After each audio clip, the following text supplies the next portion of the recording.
कि किसी भी सिचुएशन को पूरी तरह से नहीं देखते हैं, किसी भी प्रॉब्लम को पूरी तरह से नहीं देखते हैं, बस उसके एक छोटे से फ्रेगमेंट को देखते हैं और उसके बेस पे अपने कुछ कंक्लूजन्स ड्रॉ कर लेते हैं, जिसकी वजह से जो सोल्यूशन है वो प्रॉपर्ली निकल नहीं पाता है। तो आज हम कोशिश करेंगे ये जो प्रॉब्लम है जिसको कोरोना वायरस कहते हैं, इसको पूरी तरह से देखने की, क्योंकि तभी हम इसका एक प्रॉपर सोल्यूशन निकाल सकते हैं। आज की डेट में अगर बात करी जाए इस प्रॉब्लम की, तो सिचुएशन ये है कि 80,000 से ऊपर केसेस हो गए हैं और नियर अबाउट 2,500 से ज़्यादा डेथ्स हो चुकी हैं। और जहां 10 दिन पहले तक सिर्फ 2,000 केसेस पर डे की एवरेज आ रही थी, आज की डेट में वो बढ़ करके 4,000 केसेस पर डे की एवरेज हो चुकी है। तो इससे हम क्या कंक्लूजन ड्रॉ करेंगे, हमारा जो माइंड है वो क्या कंक्लूजन ड्रॉ करेगा कि जो केसेस हैं वो बहुत तेजी से बढ़ रहे हैं। लेकिन क्या ये सच है? हाँ, ये सच है, इसमें कोई डाउट नहीं है, लेकिन ये कंप्लीट पिक्चर नहीं है। कंप्लीट पिक्चर क्या है? इसका एक दूसरा एस्पेक्ट भी है, वो ये है कि अगर 10 दिन पहले तक आप देखेंगे तो सिर्फ 10 लाख टेस्ट हुए थे, जिसकी वजह से 40,000 केसेस थे। तो एवरेज कितनी आई? 4%। आज की डेट में जो टेस्ट की एवरेज है वो बहुत ज्यादा बढ़ गई है। डेली के on an average 1 lakh test हो रहे हैं। तो पिछले 10 दिन में कितने टेस्ट हो गए? 10 लाख और हो गए, यानी कि टोटल 20 लाख टेस्ट हो गए। तो ये केसेस 40,000 से बढ़ करके 80,000 हो गए हैं, ऐसा हमें लग रहा है। एक्चुअल में केसेस नहीं बढ़े हैं, टेस्ट बढ़ गए हैं। यानी कि अगर टेस्ट को और बढ़ा दिया जाए तो हमें लगेगा कि केसेस और बढ़ गए हैं, और अगर टेस्ट को कम कर दिया जाए तो केसेस कम हो जाएंगे। तो कहीं भी मीडिया में, न्यूज में, कहीं पर भी ये बात नहीं हो रही है कि कितने टेस्ट हो रहे हैं और उसके प्रोपोर्शन में कितने केसेस आ रहे हैं। हर जगह पे बात क्या हो रही है? केसेस बढ़ रहे हैं, केसेस बढ़ रहे हैं, केसेस बढ़ रहे हैं, जिससे हमें क्या लग रहा है कि वायरस फैल रहा है, कोरोना वायरस बढ़ रहा है, केसेस बढ़ रहे हैं। ना तो केसेस बढ़ रहे हैं, ना ये वायरस फैल रहा है, टेस्ट बढ़ रहे हैं। क्योंकि एक्चुअल में केसेस क्या है उसको तो अभी हमको कैलकुलेट करना पड़ेगा समझने के लिए कि कितने केसेस ऑलरेडी है इंडिया में। तो एक्चुअल में केसेस नहीं बढ़ रहे हैं, इतने केसेस डिटेक्ट हो रहे हैं क्योंकि टेस्ट बढ़ रहे हैं। तो अब एक बार थोड़ी सी कैलकुलेशन करते हैं कि अभी इस समय एक्चुअल में कितने केसेस हैं इंडिया में। क्या 80,000 है या उससे कम है या उससे ज्यादा है?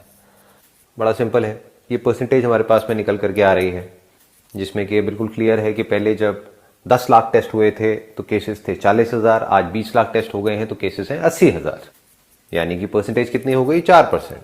तो बड़ा सिंपल है, जो हमारी कंट्री की पॉपुलेशन है उसको 4% से हम मल्टीप्लाई कर देते हैं, यानी 130 करोड़ इंटू 4%, ये होता है 5 करोड़ 20 लाख, नियर अबाउट समझ लेते हैं 5 करोड़। बट ये तरीका ठीक नहीं होगा, बिकॉज अभी भी इंडिया में बहुत सारी एरियाज ऐसे हैं जहां पर के बहुत ज़्यादा केसेस डिटेक्ट नहीं हुए हैं। जिस तरह से अभी कुछ दिन पहले गवर्नमेंट ने जोन्स में अलग अलग डिवाइड किया था, तो उससे हम एक आइडिया लगा सकते हैं। तो इसमें से 80% को हम हटा देते हैं, यानी कि जो रूरल एरियाज हैं उसको हटा देते हैं, सिर्फ अर्बन एरियाज की बात करते हैं। तो अगर 5 करोड़ में से हम 80% को हटा देते हैं तो यानी 4 करोड़ हम हटा देते हैं उसमें से। तो आज की डेट में केसेस कितने निकल करके आ रहे हैं हमारे पास में? 1 crore. 1 crore cases on the most conservative side आज की डेट में इंडिया के अंदर है। और अब अगर हमने यहां तक कैलकुलेशन कर ली है तो ये बात भी समझने में हमको देर नहीं लगनी चाहिए कि अब इसको रोकने का कोई तरीका नहीं है। यानी कि अगर 1 करोड़ लोग जिनको या तो हो चुका है पास्ट में या अभी है, तो उसको आगे मल्टीप्लाई होने से हम नहीं रोक सकते हैं। यानी 1 करोड़ का 2 करोड़ भी होगा, 5 करोड़ भी होगा, 10 करोड़ भी होगा। एक एंगल से आप देखोगे, अगर बिना सिचुएशन को समझे तो आप क्या कहोगे? अरे ये तो बहुत बुरा है कि अब आने वाले टाइम में 10 करोड़ केसेस हो जाएंगे, 20 करोड़ हो जाएंगे। दूसरे एंगल से अगर आप समझने की कोशिश करोगे तो ये बहुत ही अच्छा है हमारी कंट्री के लिए, क्योंकि इससे हमको क्या समझ आ रहा है कि हम लोगों ने हर्ड इम्यूनिटी अचीव कर ली है। क्यों? क्योंकि डेथ रेट बहुत कम है। इनफैक्ट अगर आप पूरे वर्ल्ड में देखोगे तो सबसे कम डेथ रेट इंडिया में है। तो ये हमारे लिए बुरा नहीं है, हमारे लिए अच्छा है, क्योंकि ये जो प्रॉब्लम है जिसको कोरोना वायरस बोलते हैं, इसका सिर्फ एक ही सॉल्यूशन है, वो है हर्ड इम्यूनिटी, ना कि लॉकडाउन। क्योंकि लॉकडाउन आप कब तक कर सकते हो? घर में कब तक बैठे रहोगे? कभी तो बाहर निकलोगे, और जब बाहर निकलोगे तो वायरस तो वहीं का वहीं है, ये तो कहीं जाने वाला है नहीं।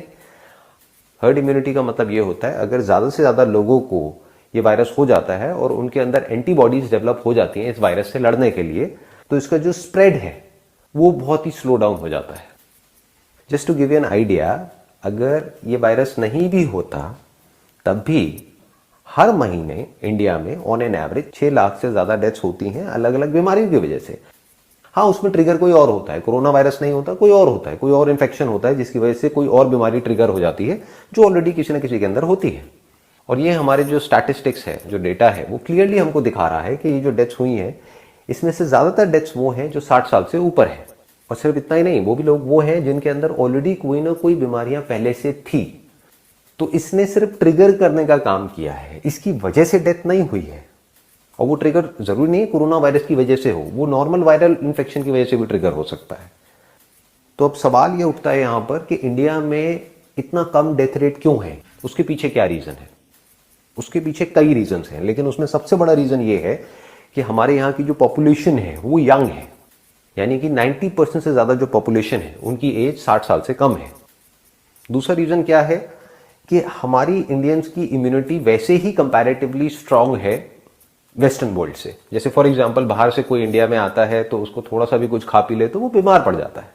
हम लोग अपना चलते रहते हैं, यहाँ पे हमको कोई दिक्कत नहीं है, क्योंकि यहाँ पे ऑलरेडी जो इन्फेक्शंस हैं और अलग अलग तरह के वायरसेस हैं वो बहुत ज़्यादा हैं। तो हमारी बॉडी ऑलरेडी इम्यून है बहुत तरह के वायरसेस के लिए, बहुत तरह के बैक्टीरियाज के लिए। तो this could be another reason. लेकिन रीजन चाहे कोई भी हो, चाहे वो साइंटिफिकली प्रूवन है या नहीं है, जो हमारे नंबर्स हैं वो हमको क्लियरली ये बता रहे हैं कि इंडिया में डेथ रेट सबसे कम है पूरे वर्ल्ड में। इसका मतलब क्या है कि हम हर्ड इम्यूनिटी को बड़े आराम से अचीव कर सकते हैं, प्रैक्टिकली अचीव कर सकते हैं, बिना हमारा जो पूरा का पूरा जो मेडिकल सिस्टम है उसके ऊपर प्रेशर डालें।